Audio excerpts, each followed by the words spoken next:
শারদীয় দুর্গোৎসবকে ঘিরে বরিশালের মন্দির ও পুজো মণ্ডপগুলোতে চলছে শেষ মুহূর্তের প্রস্তুতি। দেবী দুর্গাকে বরণ করতে ব্যস্ত শিল্পী আর কারিগররা। প্রশাসন বলছে অপ্রীতিকর ঘটনা এড়াতে পুরো জেলা জুড়েই থাকবে কঠোর নিরাপত্তা। আমরা অনেক আশা করতেছি যে এবার পূজাটা অনেক সুন্দরভাবে হবে, এই জন্য আর কি খুশি আছি আমরা আর কি। সবাই শপিং সবাই কম বেশি করা শেষ, পূজার প্রস্তুতিও শেষ।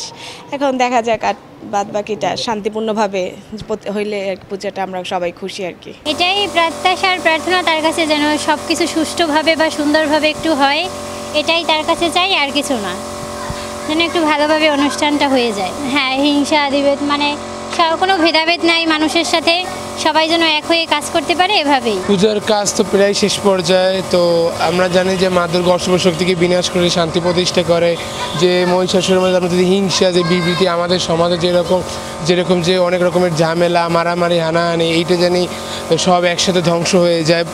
আমরা শান্তিপূর্ণভাবে জানি এই যে মা দুর্গার পুজোটা শান্তিপূর্ণভাবে করতে পারি সবাই একবদ্ধ হয়ে। আর মাত্র একদিন পরে শুরু হবে শারদীয় দুর্গোৎসব, তাই প্রতিমা সাজাতে এখন শিল্পীদের নেই এক মুহূর্তের ফুসরত।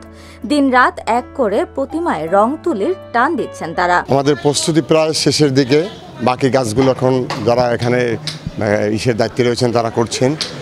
আমরা প্রত্যাশা করছি যে বিশ্বজুড়ে যে অশান্তি বিরাজ করছে, যে অসঙ্গতি বিরাজ করছে, মায়ের আগমনের সাথে সাথে সেই অশান্তির অবসান ঘটবে এবং এই উৎসবটা যেন উৎসবমুখর পরিবেশে হয়। সকল ধর্ম বর্ণ মিলেমিশে যেন আমরা এই দুর্গাপূজা মন্দিরে থাকবে এবং উৎসবটা আমরা সবাই মিলে করব, এই প্রত্যাশা করছি। মা সকল অপশক্তির, আসরিক শক্তির অবসান ঘটাক, এটাই আমাদের প্রত্যাশা। দুর্গার কাছে আমাদের শান্তি, সবার মঙ্গল, কোনো অশান্তি না আসে দেশে, এই প্রত্যাশাই করতেছি। প্রতিটি মণ্ডপে চলছে সাজসজ্জা, আলোকসজ্জা আর তরুণ নির্মাণের প্রতিযোগিতা। শিল্পীদের নিপুণ কারুকাজে ফুটে উঠছে দেবী দুর্গার অপরূপ রূপ, যা ভক্তদের মুগ্ধ করবে। দুর্গা দেবীর সন্তুষ্টির পাশাপাশি ভক্তদের আনন্দ দিতেই এত সব আয়োজন। এবছর খরচ বেড়েছে রং, কাপড় ও সাজসজ্জায়, তবুও উচ্ছ্বাসে ভাটা নেই কারিগর আর আয়োজকদের। আমাদের প্রস্তুতি প্রায় সমাপ্তির পথে, একটু বিলম্ব হয়েছে বছরে। আশা রাখি সময় মতন আমাদের সব সমাপ্তি হয়ে যাবে কাজবাজ। প্রতি বছরের ন্যায় এবারও আমাদের পুজো প্রস্তুতি চলছে। আশা করি 2-1 দিনের ভিতরে আমাদের কাজ সম্পন্ন হয়ে যাবে। ডেকোরেশনের কাজ, প্রতিমা রঙের কাজ চলছে। আর মা আসছে এবার গজে করে, মানে হাতিতে করে, এবং যাবে পালকিতে করে।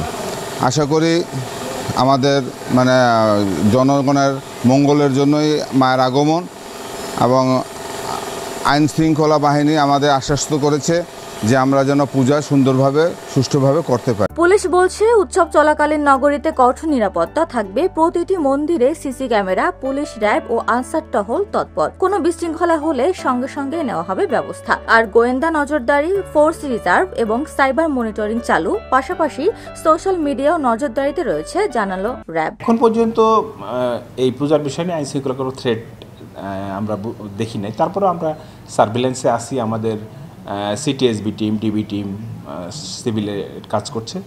কোনো থ্রেট যদি আসে সঙ্গে সঙ্গে আমরা জানবো এবং সেটা মিটিগেট করার চেষ্টা করবো ইনশাল্লাহ। আর আমাদের এছাড়াও ধরেন টোটাল একটা রাউন্ড দ্য ক্লক আপনার মোবাইল ডিউটি থাকবে। আর আমরা মিটিং করেছি, এখন পর্যন্ত আমরা ভালো অবস্থানে আছি, কোনো থ্রেট নেই ইনশাল্লাহ।